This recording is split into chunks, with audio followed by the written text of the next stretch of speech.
What was your position? I started at running back and then went to cornerback or defensive back. All right. Yeah. There you go. Were you a hard hitter or you more finesse? No, I didn't want to tackle. I just wanted to intercept and score touchdowns. Yeah. It's a running back in you. Exactly. I was like, Coach, do I really have to play defense? He's like, well, you're the best one. I'm like, thank you, but still, do I really have to play? I like how you kind of like subtly said it. You're the best one. Yeah, like you that. Had to slide that on. That one in. Slide it in there. So did you get any interceptions? Two. Yeah, they wouldn't throw the ball to me. Oh, lockdown corner. I was a Dion before Dion. Welcome back to the Cold Ones, the Cold Bore. Got a very special guest with us today. I'm really excited about this one. A good friend of mine, Xavier. Xavier, say hi. Hello. Very special guest I am. This is going to be hilarious. Oh, no, this is fantastic. So have you ever done a podcast before? I have never done a podcast before. Okay, so this is like my fourth. So you're the expert. Far from it.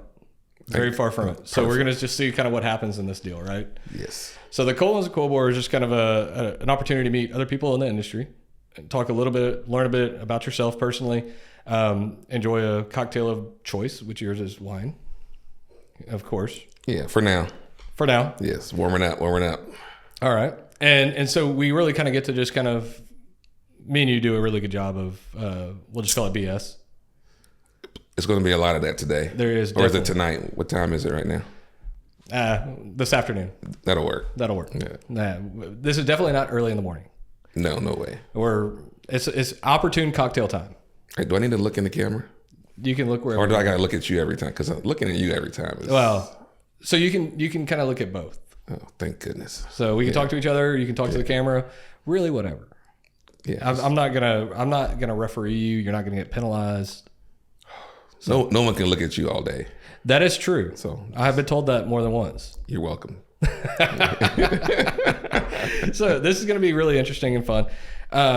So Xavier and I met through our poker games that we run here at the house. Yes. Our monthly Houston Energy Poker. We were introduced by a good friend of ours, John Smithwick, and Troy. Yep. Troy did a good job of bringing me over here to Cold Bore Poker Night, where I was the first ever winner. That is true. You're welcome. You and Taylor, yes, took the pot that night. I always laugh at that game because we literally had no idea what we were doing in running a poker game. I could tell. It wasn't that bad. Our buddy Smithwick, John was like, "Hey, you should run a poker game. You got that house?" And I was like, "Yeah, let's do it." And so he, sends us a poker table from Midland, and gets us set up with the dealers. I had no idea what we were doing. And Taylor had came in from out of town, from overseas. I still don't understand how he won. His jet lag was a lot of horrific. Luck. And there was times where we were like, hey, Taylor, kind of wake up. You got to bet. He could just say he was struggling a little bit. Yeah. And he'd throw some chips on the table and all of a sudden he'd win the hand. Yes. That was like incredible. And you were also, I think that was the only time you won. I think I've taken more money. Hey, I've won twice. Oh, have you won twice? And now I've been giving back because it's about building relationships after that. It's a charity. It's a charity. So there you go. It's a poker night. So you want to be able to support others. And that's what I've been doing. No, I know. I appreciate that. Yeah. I usually start off on the other table because I don't want to take Xavier's money right off. I would say that's BS, but that's kind of true lately. So I got to hold that one in. So I try to, my charity is to you. Let you play for a while. Get some confidence up, and then I come in and I take your money. I think you just wait me to get on the low, and then you just come in. That could also be a part of it. Yeah. I wait till the dealer change. And the pizza comes. And then I come and sit at your table. Yeah. You're, lulled into a sense of... I'm distracted. Yeah. I'm all calm by then. Yeah, exactly. And so then I kind of swoop in and I take advantage. So, that's always been really fun. I know you lost a big hand early on a couple weeks ago, or I guess 2 games ago. A guy hit a royal flush. Let's not talk about that. Didn't you have 4 of a kind? Let's move. I had a flush. You had a flush, and then he had a royal flush. Yeah, it's emotional. It would have been a much more probably louder hand had it been 3 hours into the game. Yeah, I'm glad it was early on. It was like the first hour of the game, and the guy hits it. I'm glad it was early on because all my chips would have been donated. Let's just say. Yeah, but it's good to have poker night. The the vibe of it. The people come along. We do a lot of talking beforehand and just networking and trying to build different relationships amongst the group in here in Houston anyway. Yep. And every now and then we get some people from Midland as well. So it's good to have that connection where you can trade ideas, thoughts, and kind of move forward in that particular space. And it's really turned out to be a really unique networking opportunity for everybody, because one thing we do, and I tell service companies that show up, that this is not an opportunity to sell. We don't want an operator to feel they're going to come in and just get inundated with people trying to push their goods. We want you to come in, introduce who you are, introduce who you're with, and if there's an opportunity for somebody to work with you, they'll call you out on it.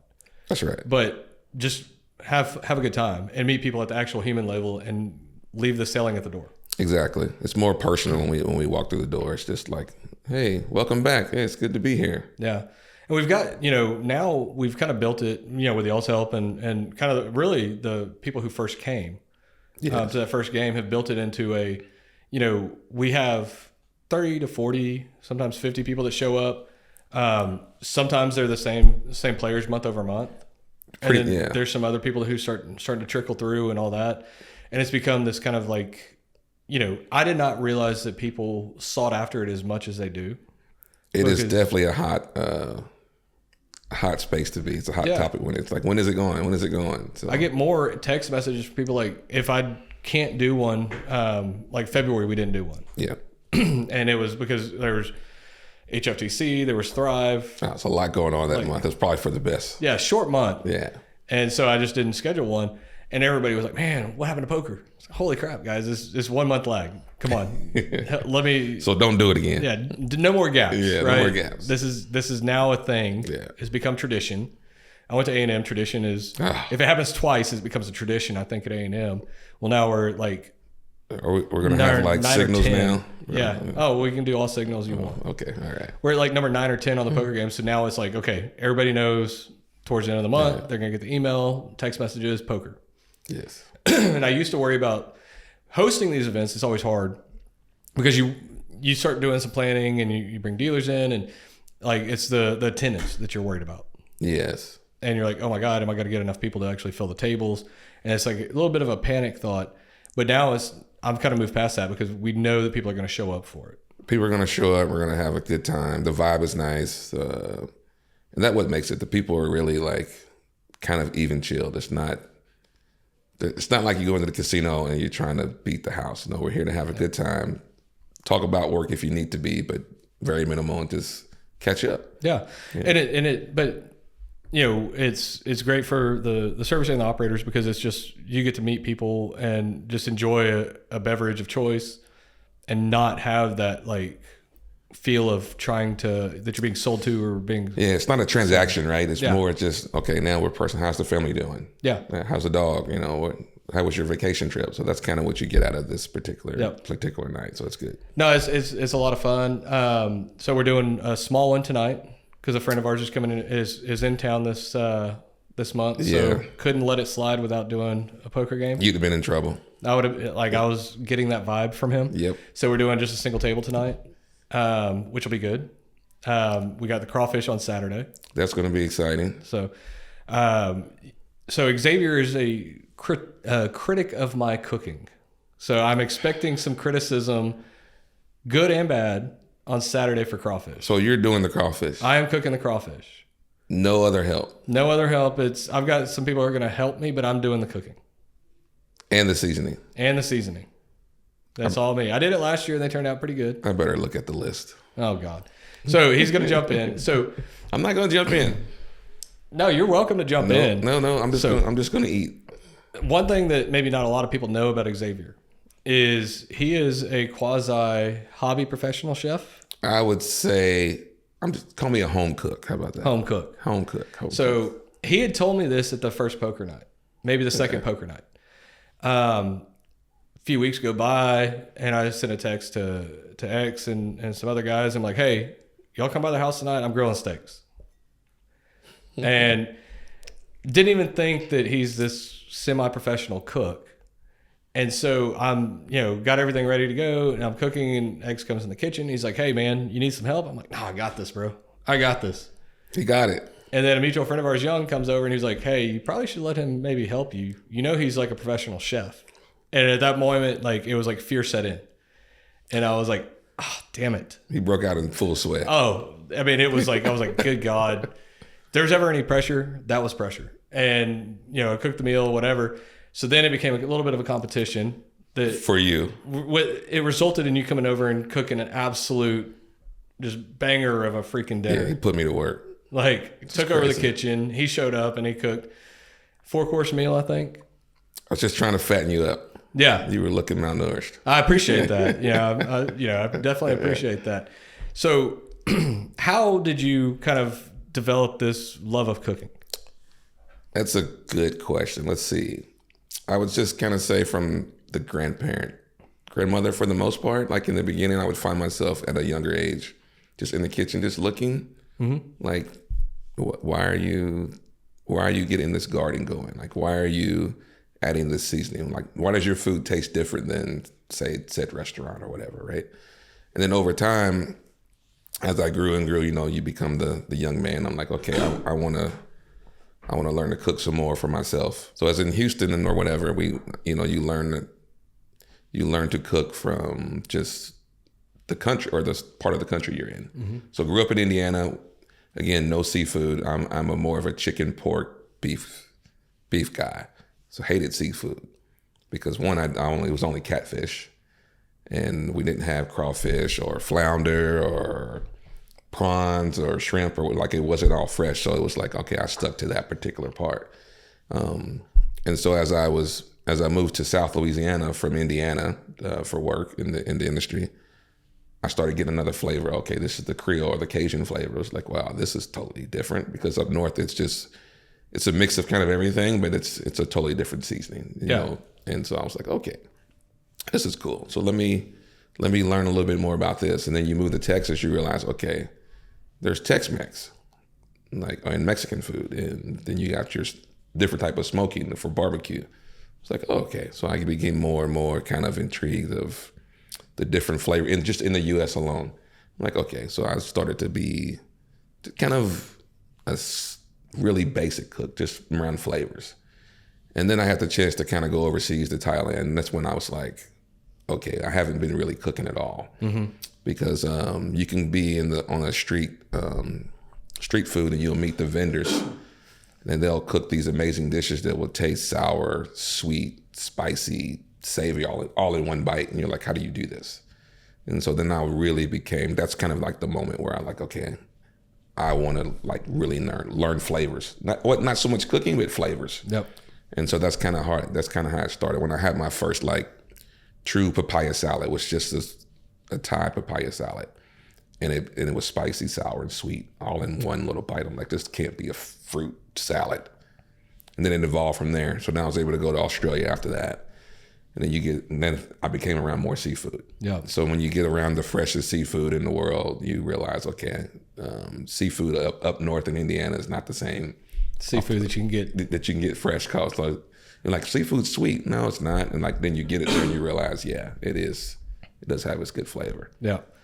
So, because I know we talked a lot about this, and I want to get into kind of your career arc and how you got into oil and gas to begin with, but because that plays a role in the cooking and everything else.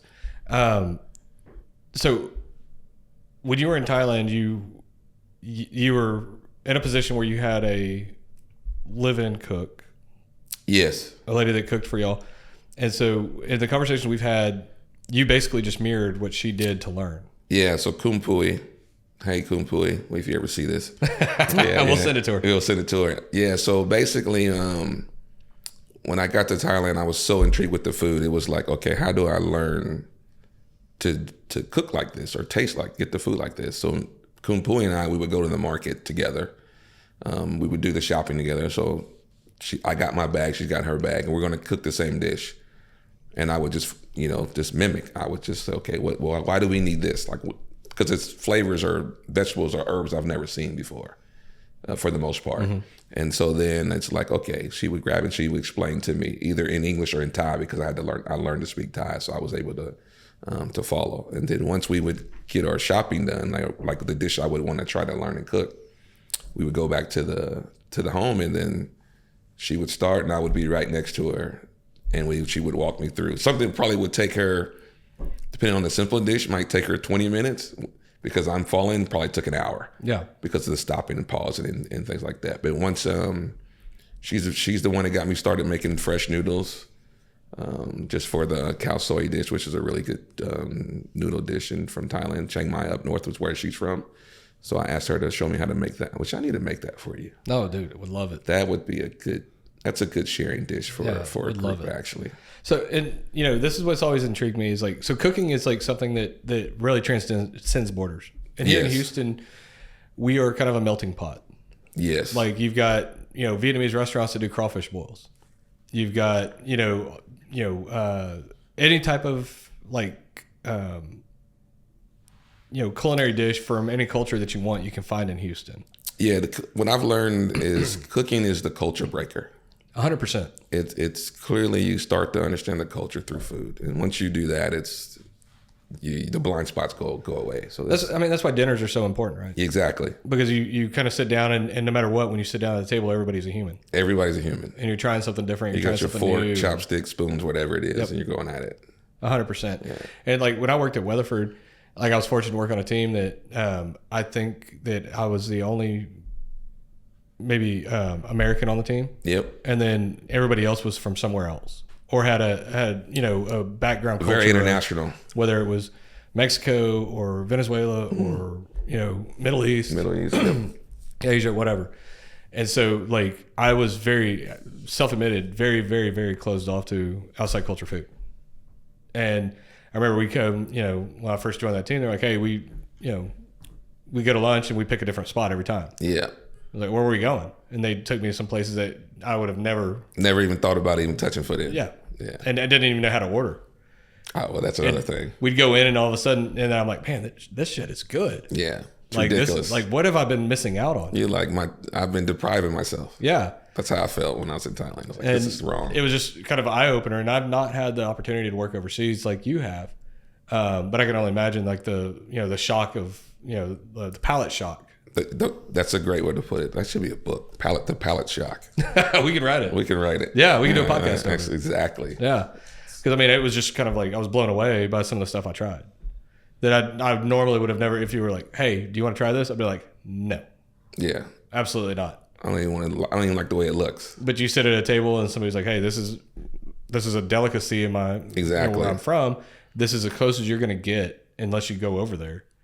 Because Houston, we are very fortunate to have this broad array of restaurants. It's a great food town. Yeah. People just don't realize. Like you can pretty much get everything. Yep. Which is very rare, or pretty close to everything. There's probably some Europe dishes you can't find because of some probably rules, but you can definitely get a good culture. Yeah. So, sorry. What's afforded you to have all these kind of adventures and everything is the career that you chose?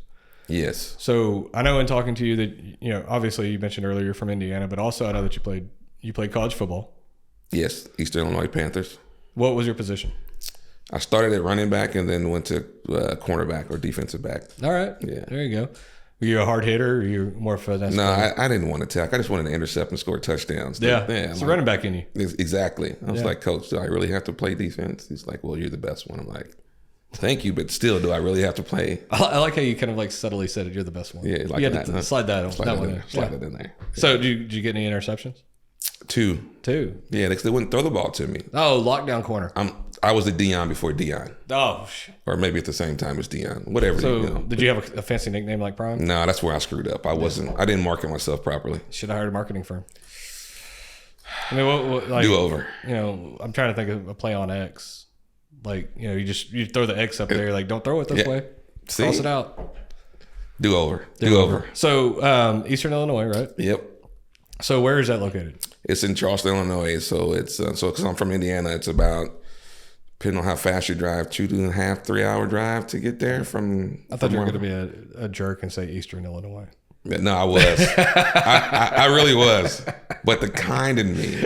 Oh man, we're getting the kindness today. This is just let me drink a little bit more. And shit. It'll swap. Yeah. Then you'll start talking shit. Yeah, I really was going to say Eastern Illinois. No.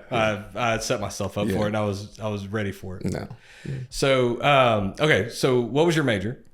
So I started psychology. Oh wow, that's why you give me shit. That's why I know people. Yeah, and then I was like, I need some engineering skills as well. So then I switched to engineering. Once I got enough of people, I was like, okay, let's be an engineer as well. You're a therapist engineer. Yeah, exactly. Man. Which is why people come to my office and vent. Oh man. Yeah, it's like, wait a minute. You're just reading people left and right. I'm about the people. I thought, I figured with that background, you'd be better at poker. Ooh. I should have used the Eastern Illinois I have to take my swings when I get them. Yeah, that's nice. That's nice. You can give me a high five for that later. Yeah. So, nice. Okay. So, you engineer. What was your engineering? Electronic engineering. Electronic. Yeah. So nothing to do with like petroleum or anything like that. So you're in Illinois from Indiana. I wouldn't say necessarily hotspots for oil and gas. Had no idea. No idea what oil and gas was. Basically, it was just like, what? I just put gas in the car. That was the extent of my knowledge of oil and gas. Okay. Yeah. So how did you wind up in the industry? One of the other Schlumberger came recruiting to the school, and I'm like, or what I would call it, Schlumberger. Yep. And I was like, okay, what is this? So these two guys had this little fancy presentation. So I'm listening. I'm like, okay, well, whatever. It sounds interesting because they make it really like, oh, this is a new career opportunity, travel, meet new people, see the world, right? Kind of like probably an Army recruiter, if I'm trying to figure that out. And I'm like, this doesn't make this all can't be too true. Like this is like way too. And so once they did their spiel, they you finish up, and then I pulled the two gentlemen to the side and I said, okay,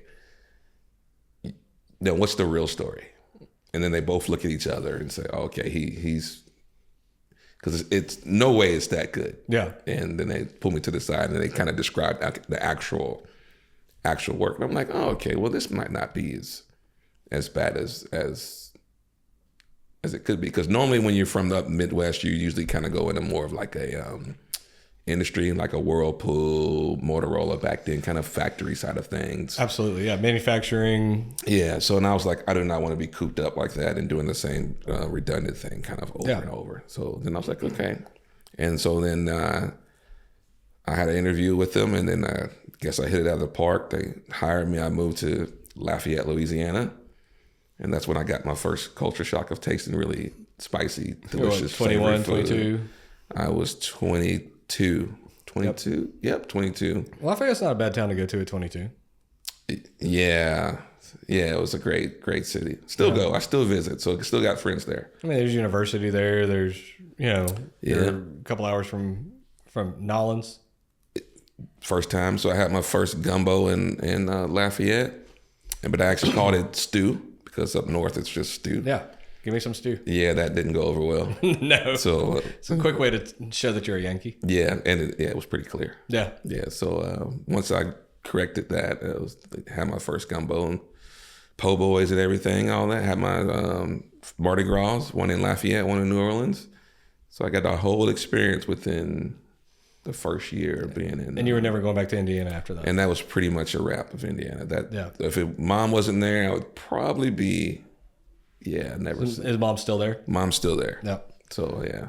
So you're first generation oil field. I am as well. Yes. I did similar. Like I was in a career and I was just absolutely bored. I didn't come straight out of university, but it was the day-to-day grind that I just did not care for. That's right. And I wanted something different. And so my father-in-law was oil and gas. One of my dad's good friends was oil and gas. And they, I had an opportunity and I was like, what do you think? And they were like, it's up to you, and same thing. Like I was not necessarily prepared. I went to the field. Yeah, I was in the field as well. And you're not really prepared for that because you don't think it's going to be that way. Yeah, it's weird because I had my first helicopter ride. I'm like, I'm on a helicopter. Wow. Where did I take a wrong turn? I'm on a helicopter. Yeah, it was interesting. I remember when I got my first check, and I was like, wow. I am balling. Yeah. I was like, Mom, I made it. We're making bank. Yep. And now I look at him like, man, that's it. yeah. I remember the same. I was like, man, this is legit. This is legit. But I'm waking up at 4:00 in the morning. Yeah. And and when I would interview engineers when I was hiring people, I was like, you're coming out of school, but just be prepared that when it's hot, and you're in a data van because it's frac. Yeah. And the ACs work, but they may not work that great. That's right. When it's hot, it's hot. When it's cold, it's cold. Yeah. And you're in the elements. And if you're okay with that for a few years, you can make a great career out of it. Exactly. Once you get past that field part, you kind of like, okay, I can see myself in this industry and like being long term, because the technology is it evolves a lot within the oil and gas industry. Yeah. Like you see things from very basic rig setups to Kelly rigs. Now you have these huge big drill ships to top drives, and frac was totally different. Spreads were totally different back then. Like it's crazy how much it's involved over the 25 years that I've been, probably 30 years, I guess. 30 years I've been in it. Oh yeah, I'm sure. And just the mentality as it approaches to new technology. One of the things I hated when I was in the field was hearing a boss in Houston who would say, "Well, we're not going to do that because we've never done it. We've never done that, and that's the way we've always done it. So we're going to stick to the way we've always done it." It's the worst thing ever. And I would cringe when they would say that, because I was like, "Oh my God, what are we thinking?" It's like, come on. And it's like there's different ways to do it, and and obviously safety at the forefront, but you can't evolve if you're not willing to change. Correct. Being stagnant it's a slow death. But your field experience is what's allowed you to kind of embrace some of the technology, because you can see how it would change from what you were. Correct. Well, I think without that initial field experience, you don't really understand what I would call now is kind of the end user. So the end user. So if I'm in the office, the end user is the people I'm trying to support that's in the field. So you don't really get that big picture of what we're trying to accomplish or what they need to accomplish their job. Mm-hmm. So that kind of like and you switch that point. So then you're always trying to look for, I wouldn't say easy ways or simple ways, but just more efficient ways to help achieve this whatever goal we're trying to do, whether we're drilling, completing, or whatever. And I remember we were working with a customer a couple years ago, and I got brought in the conversation to kind of explain the data, because what Colbert does, and we're going through it, and our customer, and we have the frac company in a call all together. Yep. And it was the CEO of the company. He was like, "Why is SOP written this way?" And the frac company said, "Well, that was written 10 years ago. That's what we have." And he was like, "Well, but the data's showing that we can change this." Yes. And there was a little bit of a reluctancy to even evaluate that, because change is monumental in some aspects, especially when it comes to an SOP. But we were able to show the data to make the change. And then we started asking questions like, okay, well, this SOP was written 10 years ago. Well, who wrote it? Exactly. I don't know. He's not here anymore. Yeah. So why are you holding on to this? And it was like a light switch was flipped with that service company. And they're like, crap, we need to rewrite everything. We'll get back with you. Yeah. And all of a sudden, then there was like a combination of us with the operator with the service company kind of looking at it and saying, okay, this makes sense now. So now and that's a partnership, right? It's like development of something to achieve this goal as one. And that's key to success. And my field experience was key in that, because I understood the frac side too. Yeah, exactly. So I wasn't just a data guy looking at data saying, okay, I understood why it was saying that. Yeah, you knew what the squiggly lines meant, but you knew the background that got that way. Yeah. And so there's this evolution of technology has been really kind of interesting. And like, I'm sure kind of where you started from at Schlumberger. How long were you at Schlumberger? 8 years, basically. Okay, you did 8 years. Yeah. So before I escaped. Did you go? You got away. Yeah. They don't like to let people at 8 years go. Yeah, exactly. So, your career arc there, did you travel overseas with Schlumberger, or was it all domestic? It was all domestic. Okay. Yep. All in Gulf of Mexico, basically. Oh, so you were always offshore? Yeah. So a mix of land, what you call it, barge, jackups, drill ships. So it's kind of a collect of everything. I never got to go offshore. I tried to get Weatherford to like put me through the training so I could go when I was doing some support for it's probably for the offshore. best. And yeah, they didn't want to pay for me to do the training.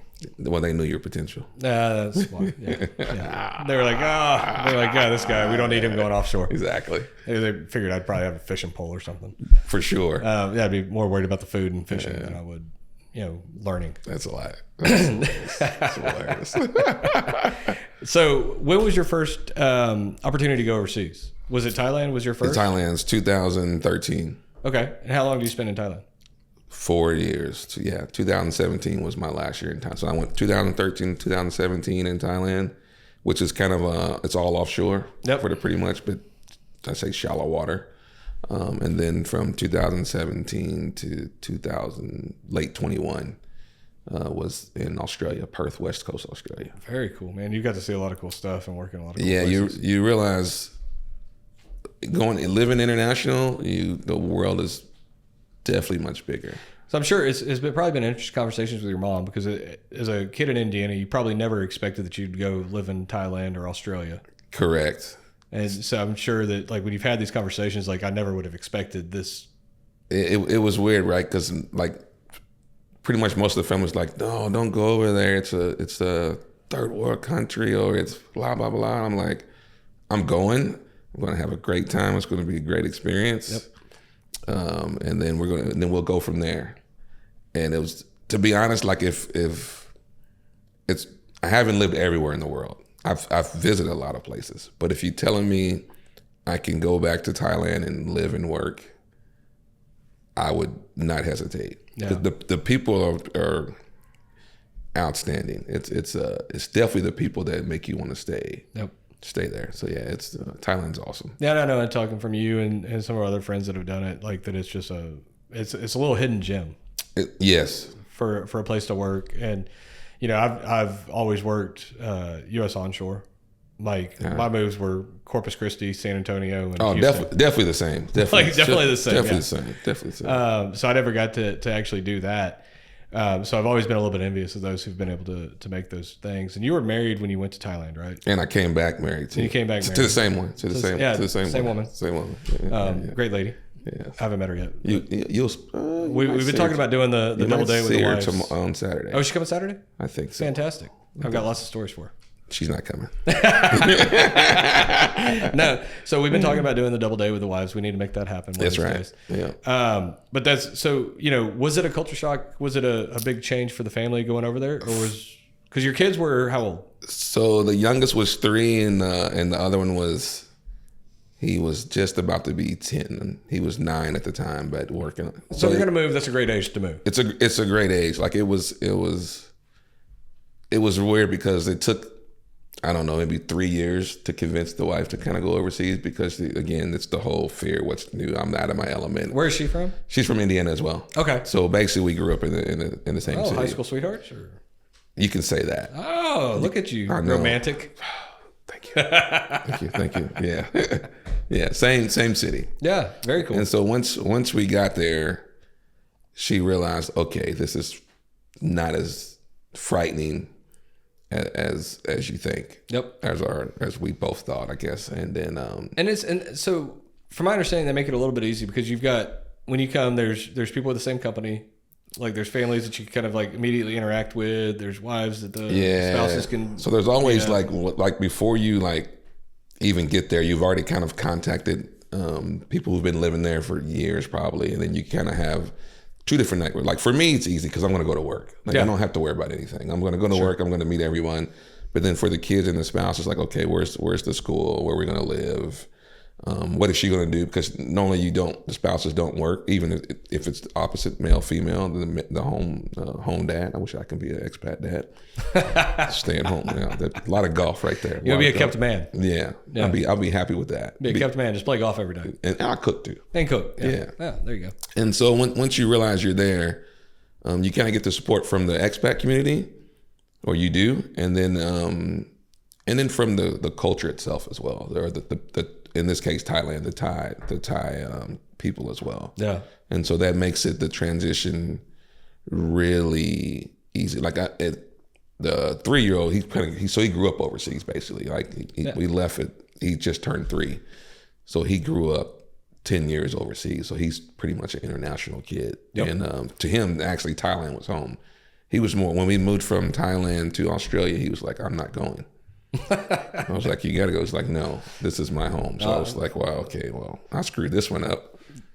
You got to go. Yeah. Yeah, you can't stay with the cook. Yeah, so he was pretty much, took about 8 months for him to like embrace Australia. Yep. But yeah, that's how much love he I mean, what adventures they've had, right? That this industry has afforded, y'all and them. Because not every kid can say that they lived Thailand, Australia, and the U.S. Yes, exactly. Like, and you get to, and it's a really good experience just from a family standpoint. And I guess for people who's in the industry or has a chance, like those two are really the best. Like if you have young kids, it's to get them to open mind. Like at that time, 9-year-old, he learned to speak Mandarin while we were in Thailand. Like who learns to speak Mandarin? Yeah. Like I was like, okay, that's pretty difficult.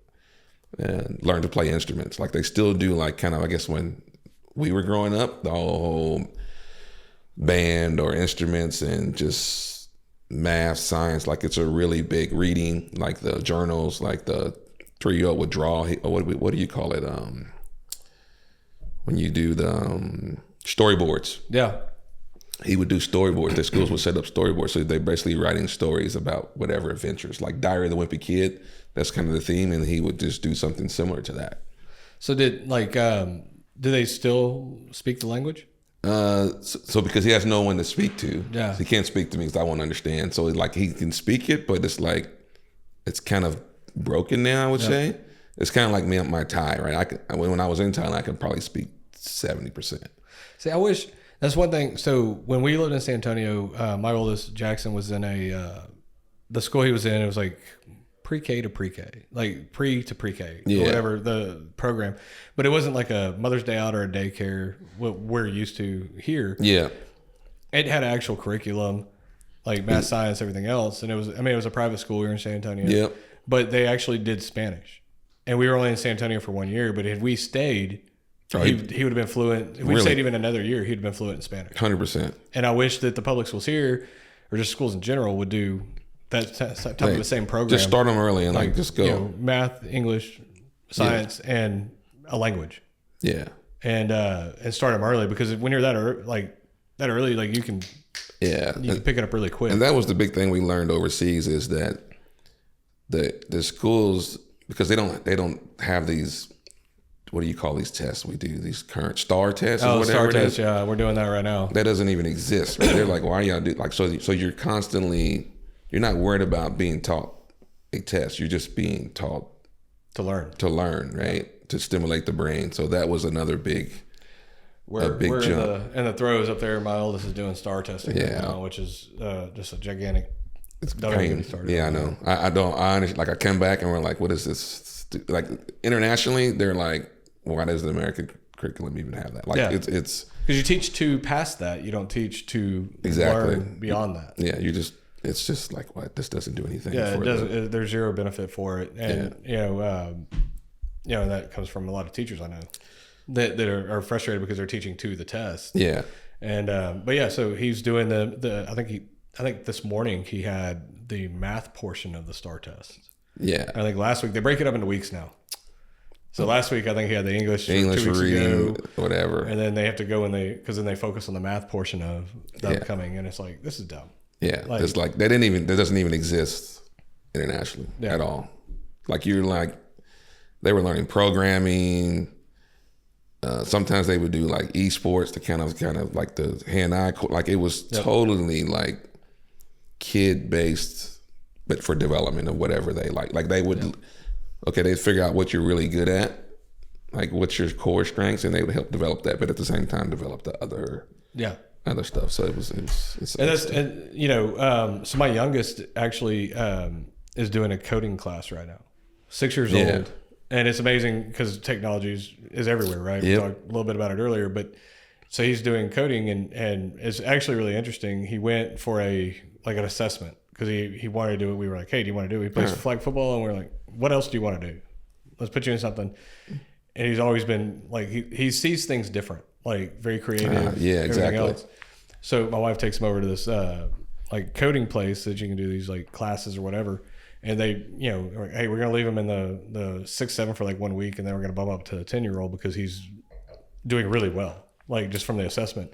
And he just sits there and like he is, I mean, it's something that just hits with him. Yeah, it's 1s and 0s are not easy. Yeah. And he just sees everything in a little bit different. Yeah. That's just one of his favorite things to go to every week is his coding class. Oh, you got to give him more than 1 week. And one so day.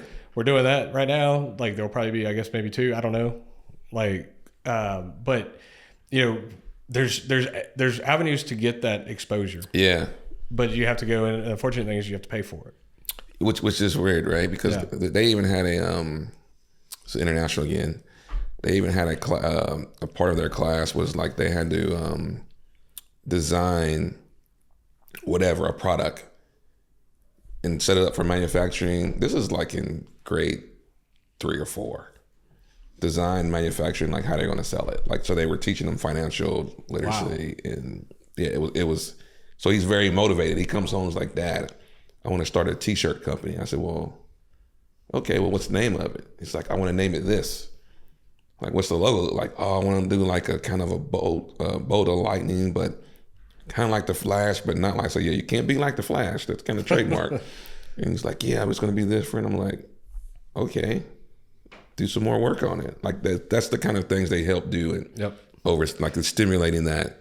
And it's good to see that the coding is. And you're thinking, when can I retire? And I'm thinking, man, okay, I give you this much money, I can be playing golf.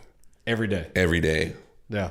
Yes. I still have not played golf with you, so I know you play. I saw you at the SBE tournament. I'm better than you for sure. I seriously I'm not very good at golf, but I mean, if you're lying as good as your poker playing, I'm better than you. 100%. Even if I got to cheat, I'm making sure I'm better than you. There you go. See, that's why we have to play together so we can compare. Exactly. Or just play on the same scramble team, and then we can cheat together. We can do that. Yeah. I always laugh at these tournaments, like some of the scores that come in. I'm like, dude, there's no freaking way. Yeah. None. No, absolutely not. There's zero honesty in Scramble Golf. Yeah, there's zero honesty. Zero. If there's a marshal on the course for every team, everybody's taking penalties. Oh, yeah. Like I've seen some of them, like, it is like the guys that like hit like, 17 under. I'm like, come on now. Yeah, I was behind you. I was watching you. All y'all were in the trees. You took like 12 putts. Yeah, it's ridiculous. You didn't buy that many mulligans. That's a charity event. Calm down. I know, right? Yeah. I know. No, so I love, those tournaments are great. Like I'm a much better scramble player than I am a by myself player. I like scrambles because it's the togetherness. Yeah, you're just having a good time. You're having a good time. Everybody's hitting a shot. Yeah. You're not chasing balls in the woods. Everyone's laughing at each other. Yeah, everybody's laughing. You got to have one good player who can put one in the fairway. Do you really? Well, I mean, you don't. I mean, you're going to put one in the fairway anyway. Somebody's going to. I mean, I will put one in the fairway. I'm that good player. I cannot wait to tee it up with you. Cannot wait. Oh, no. But my first drive, 100% will be like... I'm going to make sure I record that, and then we can add just in the next podcast. When we open it up, it'll be you hitting your first tee shot. So I've got a funny... So on the very first poker game, before we put some time limits and we changed the buy-ins and we changed, put some limitations to get the game done by 2. The very first one, remember, it's like 4:30, 5 o'clock in the morning. It was ridiculous. It was just insane. And of course, it was our first one, so we didn't know that we should have put things to control the time. So I had told friends at Downing that I would play golf with them, and they were like, "Hey, we're gonna play golf Friday at 11. Oh yeah, can you make it?" And I was like, "Yeah." I was like, poker's not gonna run that late. So 5 o'clock in the morning. I think I'd flown in, maybe the second game, but I think I'd flown in from OKC. I was in my wife's car. I thought I had my clubs. Completely forgot that I was in her car because I'd come from the airport. Yep. And so I wake up here at the house, and I wake up at like 8 o'clock in the morning. 3 hours sleep, whatever. Easily. I can make this. I can make this. We don't miss tea times. No. So I dozed off. I fell asleep in the shower. Like... Definitely standing up, head on the wall, just fell asleep for like 30 minutes. So then I'm like, still got time. And then I walk out, I'm like, son of a gun. My clubs are in Conroe or in Montgomery. Yeah. So we were playing in Cypress. It's a long way. So I don't join them until like hole number 7. So I get there, pull up in the cart, hole number 8, whatever it was. And I mean, there was no warm up. There was nothing. And I've never played with these guys. Oh, perfect. And I get out there and I tee it up and I just stripe one. One of the best drives I've ever hit in my life. And it's just pure, just straight down the fairway. I outdrove everybody by like 75 yards, and everybody, they stop and they're like, "You're a golfer." Should have got back in the cart and then went home. That's exactly what I said. I get up there and I'm like, maybe 100 yards from the green. I'm like, and they're like, "Man, dude, you just crushed that." I'm like, "Yeah." I may have even taken a fat divot. It went 5 yards, and I was like, "No, that's how I really play." Yeah. I was just sucking y'all in. Yeah, it was just first drive was perfect. Everything after that was crap. Yeah. Don't worry about it. We drive for show. Yeah, and it was I should have just picked up right there and just be like, "All right, boys, I'll get some beers cold at the clubhouse." I'll be waiting on you guys. Yeah, be waiting. So, but you made it. I made it. I played 12 holes out of 18, but I made it. Yeah. You probably would have parred all those. I like to say that the 6 that I missed, yes, I would have birdied all, and then my score would have been much better. Let's just say you would have parred them. Well, but I could argue a birdie, and it makes me feel better. It's not about your feelings there. Not at all. No. So we've got our friend coming in tonight, poker. Yes. This was a huge ask for him because he wanted to lose some money tonight. He wants to donate to us. Yeah, no, I definitely appreciate it. That's he's going to donate so we can go to the grocery store. That's right. Get some meals to cook at the house. At the house. So he's currently an expat living overseas, and so he gets to come in every so often to kind of reset his time. He's missed the last 2 poker games, I think. Yeah, he's not happy about that. Yeah, and he still has one of the best gotcha moments on me. You can't let that go, can you? No, that one, like damn near heart attack. It was nice. Oh, it was, dude. The way he set it up was perfect. He was so confident. Oh, he had some. So we had some Topo Chico seltzers. Yeah, and we're in the fridge. So he's sitting outside, and I think it was when I grilled steaks. So I was already. It was. Yeah, I was already on already a little bit nervous because professional chef over here, and these Topo Chicos, he goes and he grabs one and he drinks one. He drinks the second one, and then he's sitting there when I walk outside, and he looks at me and goes, "Dude, you didn't tell me these had alcohol. I haven't drank for 5 years." Straight face. Just deadpan straight face, and I immediately I've never seen you lock up. I locked up because I was like, okay, what do we do? Like, does he have a sponsor? Like, I was like, I'm feeling horrific right now. You were. And I was like, I'm just going to leave. I was just going to leave. I'm done. I'm out. And then, and I was like, wait a second. I saw you drink a glass of wine like last week at the poker game. And that was my saving grace. I was like, hold on. And then he starts laughing. And I was like, oh, you're an ass. Yeah, 100%. Like, completely just shocked the shit out of me. That was great. Oh, it was not great for me. I don't know. I really thought you were just going to leave, just get in the truck and just drive off. Like my jaw dropped because I was like, I don't know how to proceed. Yeah. Like I don't know what to say. Like, okay, well, we corrupted you. Like, sorry. Have another. Like, my bad. Are you on the wagon, off the wagon? Yeah. I don't know which one it is. How did it taste when it hit your lip? Yeah. But I was like, like every time I see him, I'm just like, oh, you got me so good. Like, what? I've got to get you back one of these days, but I haven't figured out how. And then now that he's an expat, like I don't have a lot of time to get him back. We'll figure it out. You know what? I'll participate in this one. Yeah. So, I don't know what that is, but we'll have to figure that one out. I'll see him in a little bit. I'm going to probably kick him in the shin. Just softly. I don't want to hurt him. He still hasn't got his suitcase from overseas. So it's been a week. So you can ask him what kind of clothes he's been wearing for the last week. So. Is he wearing his son's clothes? Yeah. He might be in just recycling the same everything. It might be dressed like a college kid. Yeah, exactly. There we go. Yeah. So, we're kind of coming up on the end. So what'd you think?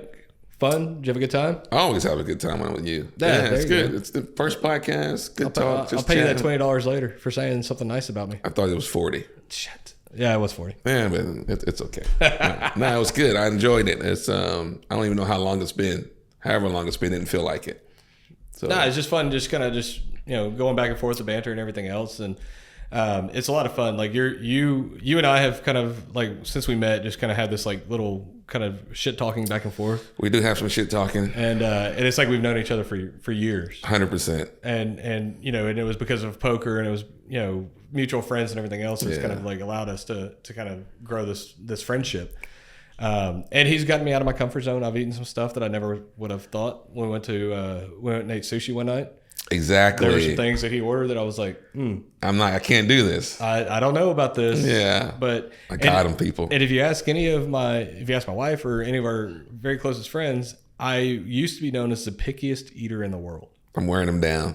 And they're like, wait a second, you ate this now? I'm like, yeah, well. You guys are welcome. Yeah. So I'm broadening my horizons quite a bit. X is helping me. He tried to help me cook duck. My presentation was terrible. It tasted great, but the presentation was lacking. Yeah, the plating skills was. Yeah, we'll work on that. Yeah, I don't even think I sent you a picture of the finished product because I was afraid of the replies are going to come back. I was like, man, you're going to come back and you're just going to rip me apart for this. I would have posted on the gram. Oh yeah, you would have 100% shredded me. Yeah, 100%. But no, so we're looking forward. We're going to make X come back and cook for us at the house again. We'll do a part session 2. Yeah, we'll do another one of these. Yep. What are we going to cook? We don't know. We don't know. Like, it depends. Depends on your mood. We got to figure something out. Like, do we want to use the grill? First, use what protein? The sides are easy. We can figure that out with the protein. Yeah, we've got to figure that out. We got to come up with something. Maybe it'll coincide with Aaron coming back down. We'll videotape some cooking. Maybe we can do that. Have a little fun time with it. You 100% are the most broad arrayed cook that I've met in this industry that can touch so many different cultures. Right? That's the international. Like, it's international because like most everybody's like, okay, I can do Cajun, I can do barbecue, but not too many people can kind of like suck it all in. So we got to figure that out. We'll do another podcast, maybe talking about the menu. Maybe do some video of the prep. We'll update them on the poker night.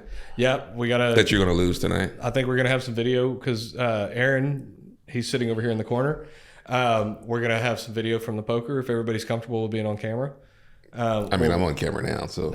Obviously you are, but I don't care about you. Yeah, I don't really count. Yeah, you don't count. I don't count. Yeah, exactly. Yeah, you're a fixture here. Yeah. So, and then we're gonna have a lot of stuff from the Crawfish. So I think I haven't checked the weather since we've been in here. We may have the only day over the next 4 days that's actually sunny. It's going to have some nice weather. Yeah, it's showing sunny right now for Saturday. Crap on Sunday. Crap on Sunday. Friday. Yes. But if we can split the needle, I will be. Well, yeah, I'll be happy with that. I'll be very happy because I'm picking up a lot of crawfish Saturday morning. How many pounds? How many pounds? We're doing 300 pounds. So we did 200 last year. How much beer are you going to drink that day? I can't say that on camera. Good answer. Good answer. I got none. Good answer. Yeah. None.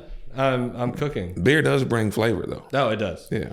So we're gonna have a lot of people over here. We're gonna have a ton of networking going on. We're gonna have a great kind of like festive event.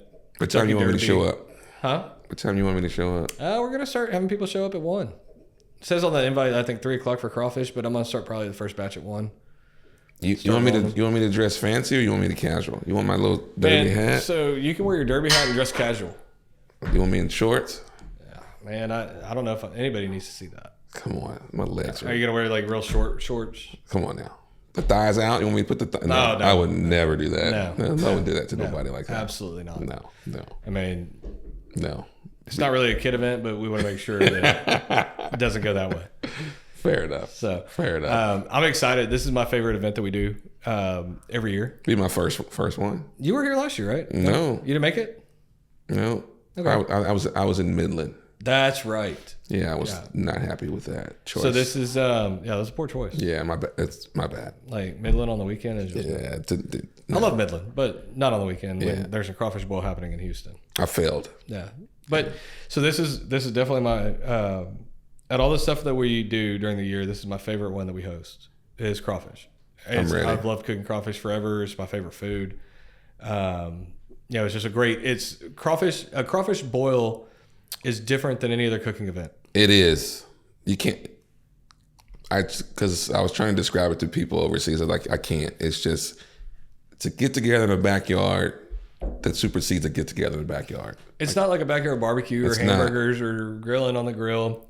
Yeah. Like everybody kind of like circles around the boiler because they want to see what's kind of happening. Exactly. Crawfish start coming out. There's an excitement in the air. Tables are full. Yeah. Tables are full. Like, I mean, it's just, people just having a good time. And then the way it fell was May the 4th. So if you're a Star Wars person, May the 4th be with you. With Kentucky Derby the same day. It's all running together. We're going to do something for the Kentucky Derby, have like a little betting pool going. And if we can do it, or we are doing it, but it's like a 50-50. The 50% is going to go to Brian Cook's Next Gen charity. Yep. So 50% is going to go to them. Perfect. 50% is going to be divided by the winners of the horses. So it's only going to pay out first place, but it's going to be kind of a blind lottery. Whatever horse you get from. Yep, it's going to be a draw. It's going to be 5. If there's 20 horses, if none scratch, there's 20 horses. Yeah. So then that means that each horse has 5 winners. So exactly. Everybody from the trendy pick to the long shot, everybody's going to be rooting for a horse. Everybody's screaming at the TV. Exactly, and that's what we want is that energy. Exactly. So really excited. It just kind of fell on an interesting weekend. So hopefully, we're expecting a ton of people. Hopefully the weather holds off. Hopefully the weather holds off. We're able to do it. If not, I'll be having some crawfish. I think I'm supposed to golf that morning too. Are you really? Yeah, that's what would be awesome. I don't know that you actually play golf other than I saw you at a tournament because I've tried to get you to play golf next week too, and you're like, "Oh, I'm already playing in a tournament." Well, I am. I mean, you got to book me out. Like, listen, here we go. I'm not saying I'm PGA Tour quality or Corn Ferry, but I'm a hoot with a scramble. A Hooters tour. Just saying. Like it's out there. All right. This is getting just. All right. We'll wrap it up. Yeah. Let's wrap it up. So, X, I appreciate you coming on. If anybody wants to connect with you, LinkedIn. No, I don't even have a LinkedIn. What? I know. I mean, I used to have it. I never got on it, so I deleted it. And I'm like, now I got to get it back, huh? You got to get it back. All right. I think that's great for the networking aspect. I will install LinkedIn again. That would be great. I could be your first contact. You can add me.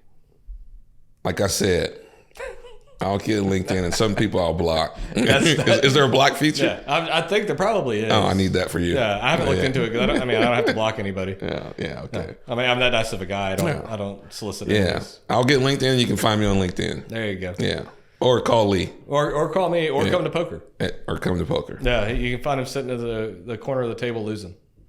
Thank you for that. You're welcome. Yeah.